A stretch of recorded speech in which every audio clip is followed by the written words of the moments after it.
రంభ ఊర్వశి మేనకలైనా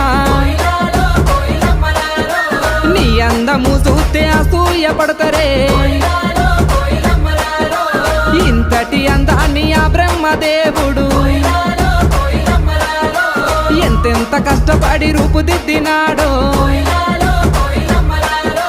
దివిలోన నీ ఉంటే దేవుళ్ళు కూడా నిన్ను చూసి ఆగరాని కిందికే పంపనేమో మల్లె చెట్టు కింద కూస్తున్నా మనసైనా ఓ ముద్దుకుమ్మా లంగవోని వేసుకొని దొంగ చూపు చూసుకుంటా నా మనసు దోసినావే